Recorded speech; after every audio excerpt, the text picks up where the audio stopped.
Welcome everyone to episode 317 of Fergo and Freak. I'm your host, the Glorious League Freak. State of Origin finished maybe 5 minutes ago, and what a game it was. New South Wales absolutely crushed Queensland. 50 points to 6 up in Townsville. It's one of the very few times that New South Wales have scored 50 points. It's one of the biggest wins in State of Origin history. New South Wales now officially owns the new stadium up there in Townsville, and I don't think anyone saw this coming. I don't think I've seen very many performances in State of Origin history that are as complete as this one, where one side completely dominated the other right across the field. Queensland started off well. The game started off very, very fast.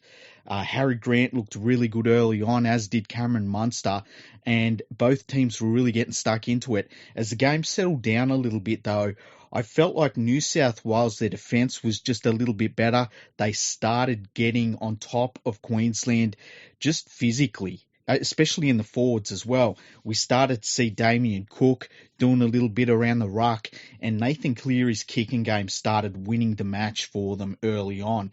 He was getting Queensland on the back foot. Queensland weren't really able to get on any sort of a roll, and it feels like New South Wales just kept their foot on their neck for the rest of the night.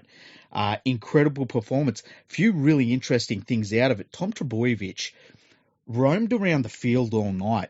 It was really interesting to see how we worked. I mean, he ended up on both sides of the field, played a little bit as a 5'8", as a fullback, and really had roaming permission. And James Tedesco was a little bit quiet in this game at times, and that's not to say he had a bad game. It's just for the vast majority of this match, this game really didn't go towards him. It kind of went towards other players. Of course, when it comes time for Tedesco to step up, he is there, and, unbelievable player. I don't think New South Wales really had a bad player on the field tonight. Whereas for Queensland, I mean, there were just a lot of so-so performances, but they were really just not able to break New South Wales overall as a team. I thought DCE played pretty well. I thought Munster become very quiet as the game went on. Harry Grant was the same, but you expect that for a hooker that's playing behind a beaten pack. There's really nowhere across the park that Queensland can say that they really played well. Outside of DCE, I thought he played a pretty good game considering that he was behind a beaten side. Dane Gagai was torn apart in the centres, unfortunately. Capewell, he had moments. Like, he scored a very good try one-on-one against Trbojevic, but he also had a try scored against him as well. Just an incredible performance. Like, I can't pick anybody out in the New South Wales team, although I will say Nathan Cleary and Jerome Luai in the halves, absolutely incredible. They just got the ball exactly where it needed to be. And this is why having a really good club combination that just comes straight in, and especially when they're in form like those two are, it looked like a Penrith performance in a lot of ways. Cleary got a really bad cut under his eye, and it didn't stop him for a second. Luai looked like he belonged in Origin.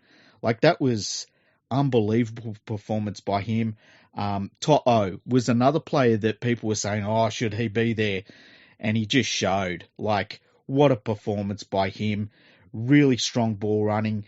He scored 2 tries, which was fantastic to see. Another player I've got to talk about, Latrell Mitchell. Start of his Origin career was a bit weird. I thought he played all right, but New South Wales, I don't know why, but they just didn't like him in the side early on. He came out in this game, and I tweeted, every time he touched the ball, it was like a hand grenade went off in this game. He was unbelievable. One of the best representative games I've ever seen him play. Just looked like a handful when he got the ball. Did some incredible things throughout the entire night, and he has cemented himself in that centre spot. And I would suggest he cemented himself in the Australian team as well, looking towards the World Cup at the end of the year, if that takes place. Who else really stood out for New South Wales? I mean, it was just everyone. The forward pack played really well. got on the advantage line. I thought Payne Haas was really good off the bench. Early on in the match, when he come on off the bench, he looked a little bit out of his element. But as the game went on, he sort of got into the groove, played really well, got good go forward.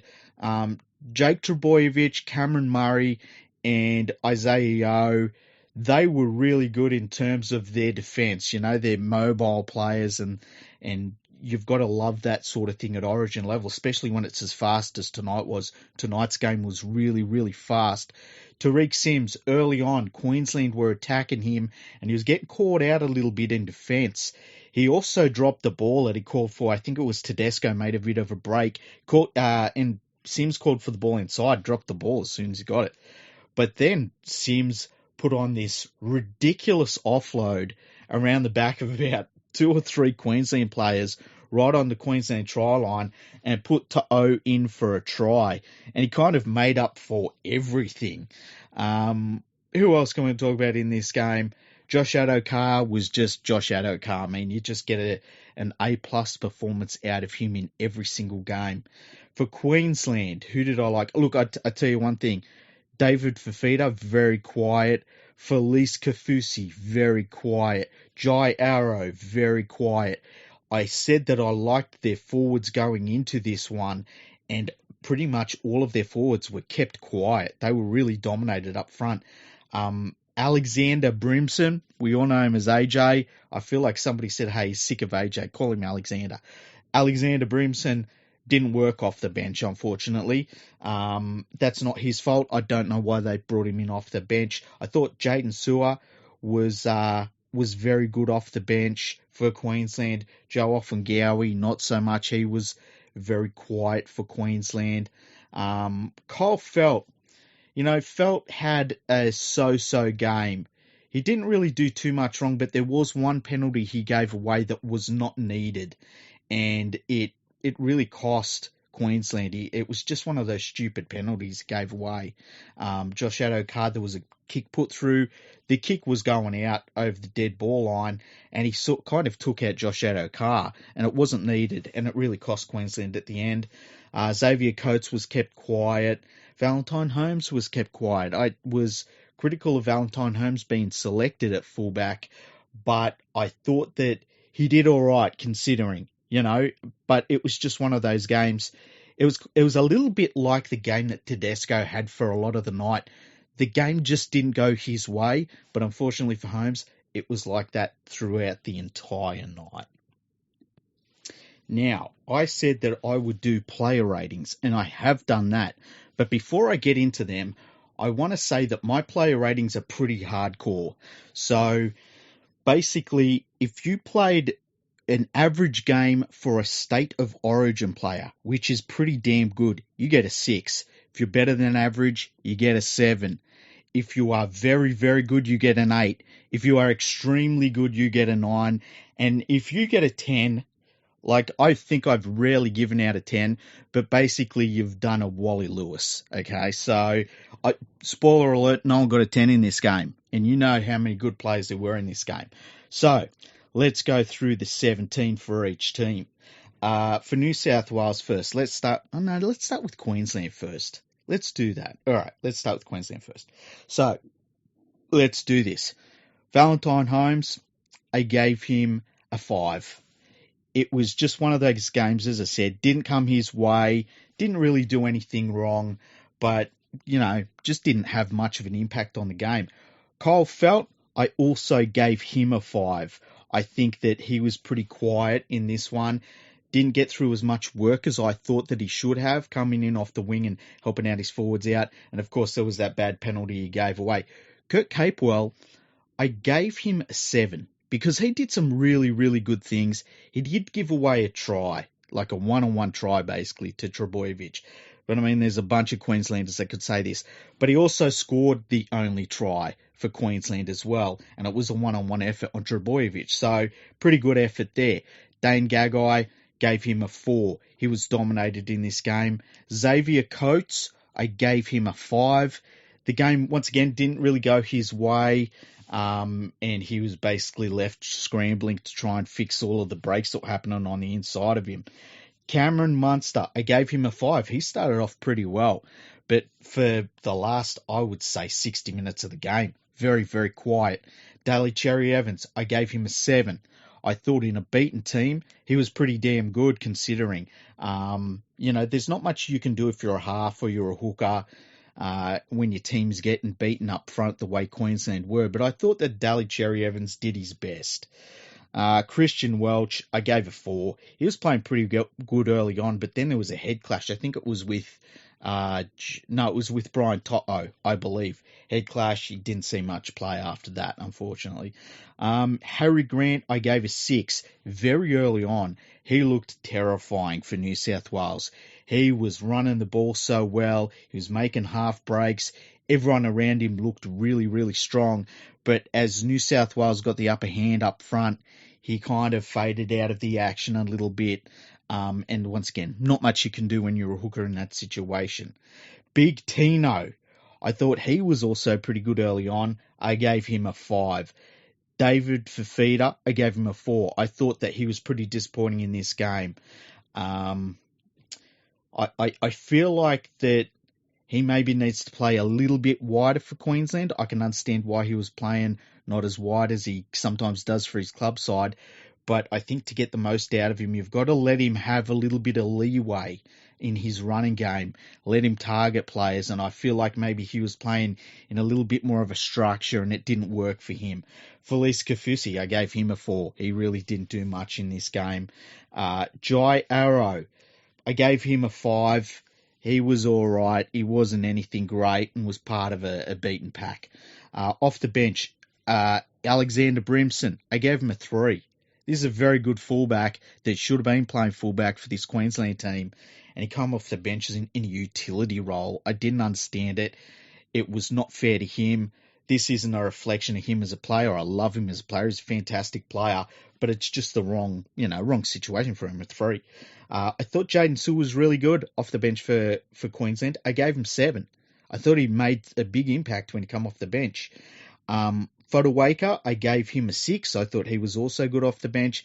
And Offengawi, I only gave a 4 because I thought he was pretty average off the bench, quite honestly.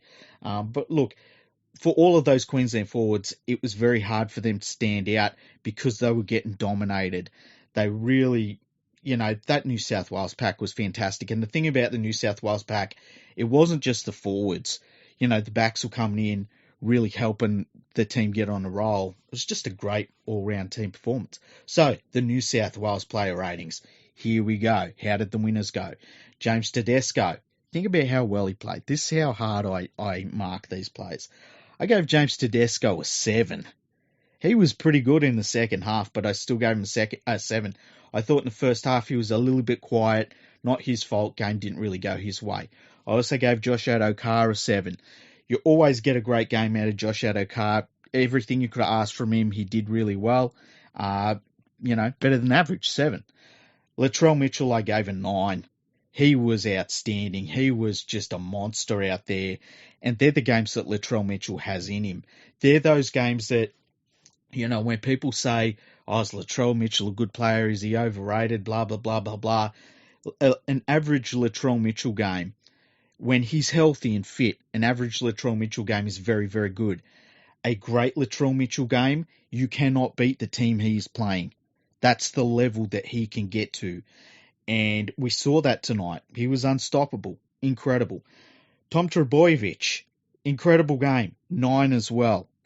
Fantastic. Was everywhere. Both sides of the field. Roaming around. Really what you want a player that's as gifted to him as him to do. Brian Toto, I gave him a 9. 2 tries. How can you argue with it? Did everything asked of him. Looked really comfortable at this level. Just a fantastic first game for him. Jerome Luai, I gave him an 8. I thought defensively he was fantastic. I thought that his linking with Nathan Cleary, perfect. Absolutely perfect. You couldn't ask for any better. It didn't, if you put in a veteran, this was the sort of performance that you would have seen out of a veteran Brad Fittler, where he just did exactly what he needed to do. He made everyone around him better. And that is massive. For a guy that come in and people saying, oh, should they have picked him or not? Amazing. 8. Nathan Cleary, 8 as well. Always brilliant defensively. His kicking game is the best in the game and one of the best ever. Nathan Cleary, if you look at the player that he is this year, he is starting to, you got to start to rate him against the all-time best halfbacks. I'm not saying he's better than them, but that's where now the ratings are for him. You know, he's the best halfback in the game right now, without question. And I dare say the best player in the world right now. His kicking game was fantastic. His defense was fantastic. He got the ball exactly where it needed to be. He made his teammates better. And as a ball runner, and I said this a couple of episodes ago, he is not just a good ball runner as a halfback. I think he's a good ball runner full stop. So, great game by him. Saifidi, I gave him a 6. Pretty solid game. Scored a try. He missed there was a captain's challenge there near the end of the game where I thought he was a bit hard done by. They went for the captain's challenge and I didn't think he'd lost the ball, but they still said he'd lost the ball and he didn't look happy about that. Damien Cook, I gave him a 7. Very good game from him. He must have really enjoyed playing behind a forward pack that was actually going forward for a change. Jake Trbojevic didn't play that many minutes, but still really solid. Gave him a 6. Cam Murray gave him a 7. Tariq Sims gave him a 7. He redeemed himself to a certain extent. And Isaiah Yeo, I gave a 7. As you can see, that back row, I loved what it did. You know, they were hitting players all night. Great performance. Now, the bench. Jack Whiten didn't play much football. I gave him a 3. Come on when Cleary went off to get his just below his eye stitched up. He caught a bit of friendly fire, was bleeding all over the place. And Jack Whiten come on, didn't really do anything, to be honest with you. But I gave him a 3 anyway. Junior Paulo, I gave him a 6. He was pretty good when he come on. I love Junior Paulo as a player. I love, he's a dude that's really big. He's got really, really good ball skills. But the thing I love about him most is that he can do what you need him to do. So if you need him to go out and try and break the game open with his passing game, he'll do it. But if you just need him to go out there and tackle his ass off and just take the ball and go forward, he will do that too. He's so versatile. And I think we're so lucky to have him for New South Wales. And you know what? I would say I think he's the best player in Parramatta's team. How about that one? So Junior Paulo. Payne Haas, I gave him a 6. I thought, as I said earlier on, a little slow early on, but he found his mark and he started really punching holes in this team, this Queensland team. Liam Martin, I gave it 5. He was not too bad, a little bit quiet.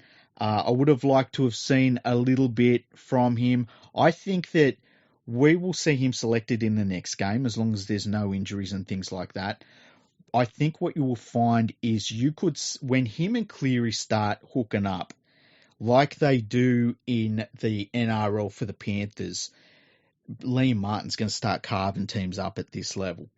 And he's just a good, solid player off the bench. So, yeah, I thought he was a pretty good performer. So I gave him a 5 in limited time, keep in mind. He didn't have much time to make a huge impact. So, what did we think of the game up there in Townsville? I thought that the crowd was great. Watching on TV, it felt like Origin.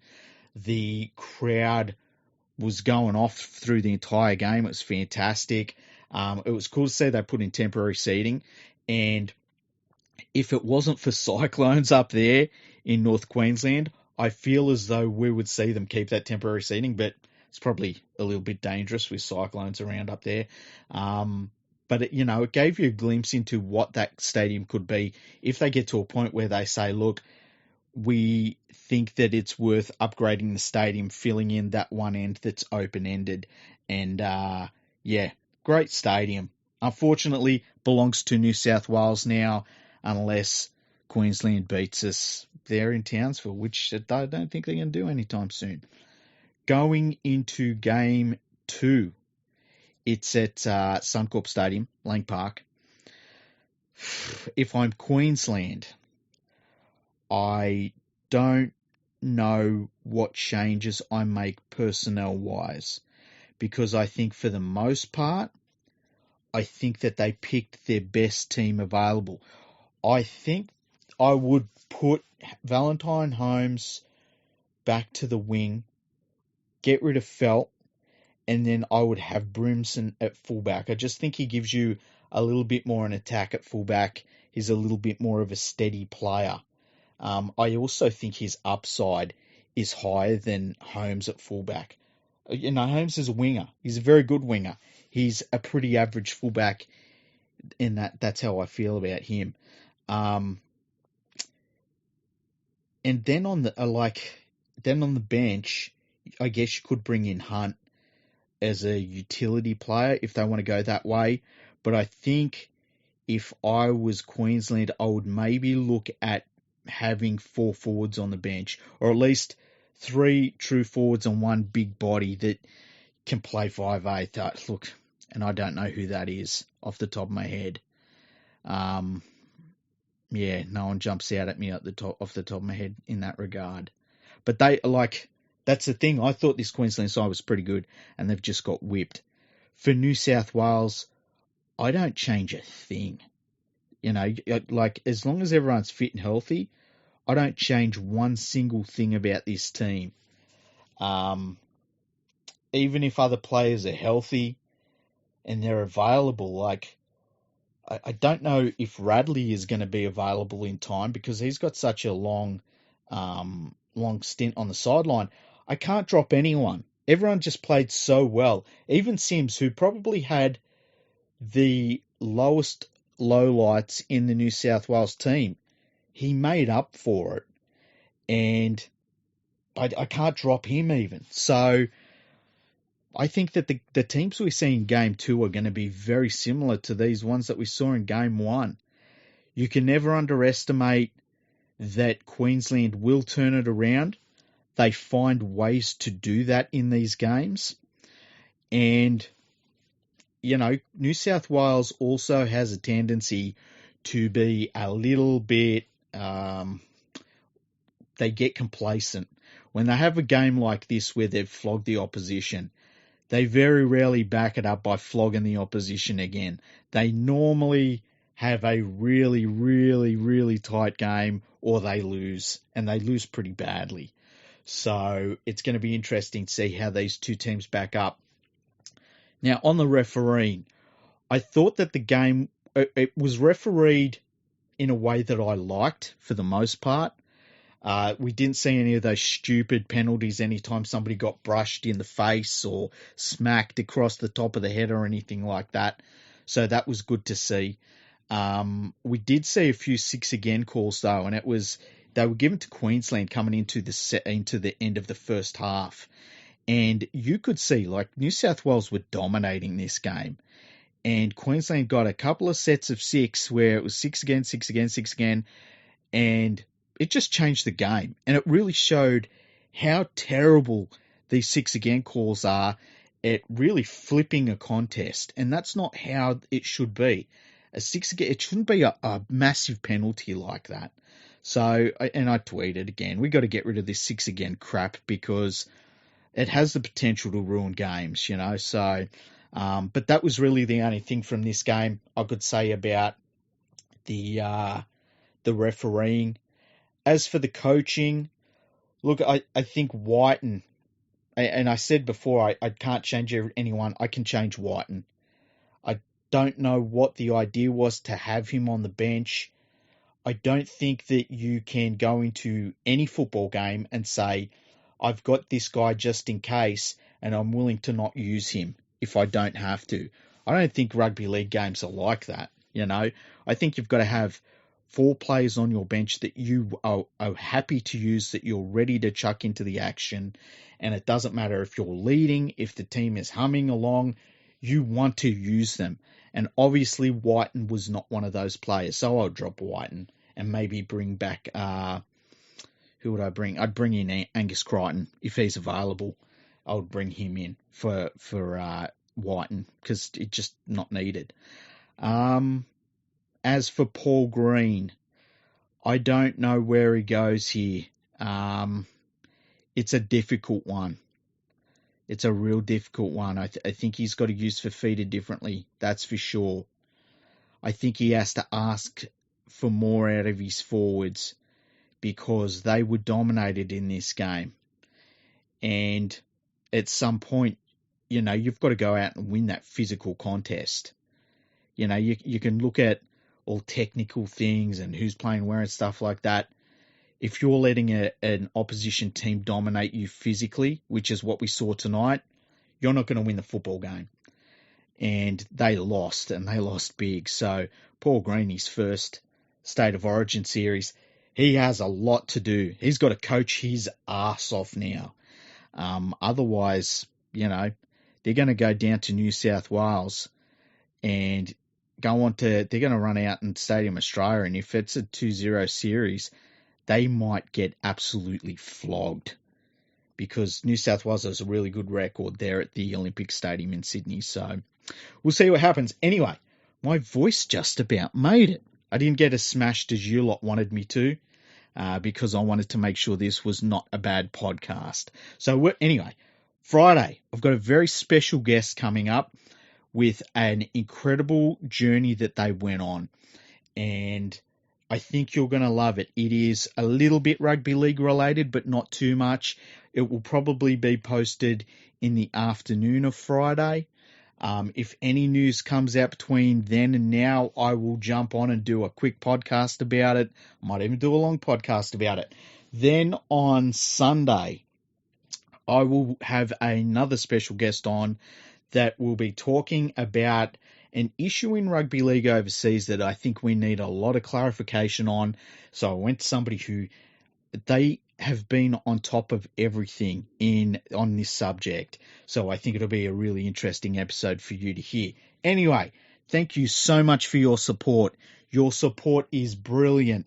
The numbers for the podcast have been fantastic recently. And Nadine told me I said at the end of the last podcast that I said podcast about 50 million times. I promise I won't say podcast again. If you've enjoyed this podcast, why don't you go and tell your friends about it? Retweet this episode, like it, subscribe, share, send it everywhere. You can also support my part of the podcast and all of my websites. They're all Rugby League websites by going to my Patreon page, which is patreon.com/League Freak. There's no space between League and Freak. You can donate $1 a month. You can donate $3 a month. You can donate $5 a month. And then you start getting up to tiers where if you are a Patreon for 3 months or more, you get some free merch sent your way. That is all League Freak merch. And it's exclusive to you if you go to that level. So give it a go. Give it a look. If you can throw in $1, that's great. It's just completely up to you. Also, go to patreon.com/RL Project. That is to help Andrew Ferguson with rugbyleagueproject.org. Anything that you can donate, he will be very, very happy for. As always, check out leaguefreak.com. Check out nrlrumours.com. Check out rugbyleaguepodcastingnetwork.com. Check out nrlbreakingnews.com. And also check out League Freak on Facebook. I've got a Facebook page. And what else? Got a Twitter page. Also check out fergoandthefreak.com, which is the podcast's website. So, New South Wales, huge winners. Sorry, Queenslanders, if you've listened for this long. I'm a New South Wales fan. I'm pretty happy about it. You might be happy in the next episode that I do about Origin. I might be all downcast and you'll be all happy about it and you'll be able to give me grief on Twitter. Not that, you need a State of Origin game to give me grief. But that's the end of this episode. I hope you've enjoyed it. Go New South Wales. We got them!